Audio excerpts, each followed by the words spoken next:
เอ้าบ่เห็นมีได้บ่เห็นมีถ้าหมอกถ้าเมื่ออันนี้ส่งทั้งเป่าดีบ่โอ้อันด้านในเนาะมันก็จะมีพวกนี้น้ำเด้ออันนี้คือจะเป็นตะแกรงห้องเนาะบ่ให้ในทั่วนี่หันลุดลงไปว่าซั่นซะนี่อันนี้ก็จะเป็นโตเบรกน้ำเฮ็ดให้น้ำมันนี่กระจายตัวดีเนาะหลังจากที่เราเอาในทั่วลงในถัง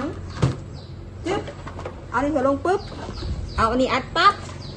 เนาะอันนี้ก็จะเป็นชั้นข้างในและต่อมาตัวนี้ก็คือจะเป็นตัวเบรกน้ำนี่ป้าแบบนี้เด้อและสุดนี่2สุดนี่หันพี่น้องทางบ้านเพิ่นซื้อได้น้ำซื้อทัมเมอร์เขาไปก่อนหน้านี้แล้วเนาะนะคะเพิ่นสะดวกเอาแบบนี้มาสั่นซะเขาก็เลยจัดแบบแยกไปให้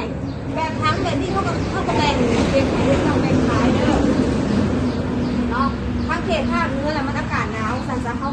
ก็เจาะด้านลุ่มให้เรียบร้อยนี่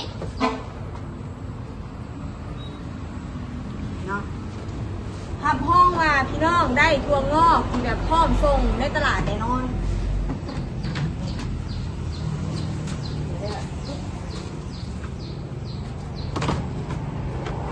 ส่วนนี้จะเป็นโตระบายน้ำเด้อตัวนี้เด้อเขาก็จะมาไว้อยู่ก่อนนี้นี่เห็นปะ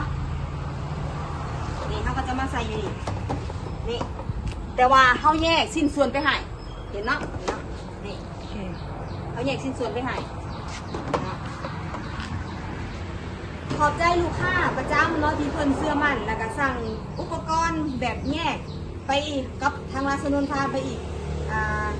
ไปหอบใหม่มาสั่นซะน้องบุจือไปหอบที่ไรแล้วเนาะอันนี้เขาจะจัดส่งไปให้ก่อนเด้อพี่น้องเด้อเนาะฝากไว้นั่งสำหรับพี่น้องทั้งบ้านเนาะผู้ที่อยากเปลี่ยนการปลูกถั่วงอกแบบเก่าๆอยากลองมาเปลี่ยนถั่วงอกใส่ถังแบบนี้มีระบบเป็นตัวกำหนดให้เฮาบ่ต้องเสียเวลา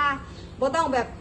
เสียเวลาไปโพสถั่วงอกบ่ต้องเสียเวลาไปเอาดินมาปลูกเนาะเขามีแบบนี้ให้แบบทันสมัยขึ้นพี่น้องฝากไว้นั่งเด้อหรือว่ามีพี่มีน้องอยากปลูกถั่วงอกต้องการปลูกถั่วงอกขาดประสบการณ์ทางเฮายินดีเป็นพี่เลี้ยงให้พี่น้องจนเป็นเลยดูแลตลอดอายุการปลูกถั่วงอกของพี่น้องทั้งบ้านเลยฝากไว้นำสำหรับมื้อนี้จะขอโตไปส่งอุปกรณ์สุดนี้กับมีไซขนส่งเลยพี่น้องเด้อด้านในเนาะอันนี้คือจะมีทั้ง2หน่วยเด้อชึบอันนี้5ห้องทั้งสุดหนึ่ง5ห้องทั้งสุดที่2เด้อนี่เด้ออันนี้ทอทรงน้ำตัวนี้นะเอาไปใส่ในได้เนาะอันนี้ใส่ในบอลทอทรงน้ำนี้นี่อันนี้เด้อเดี๋ยวนี้เด้อเนาะสิบออกแยกออกนี่ว่าวปิดเปิดน้ำเด้อ1 อัน 2 อันตะแกรงห้องสีดำบัดนี้จะมีอยู่4 แผ่นเด้อ2 3 4สีเขียวตัวที่2 อัน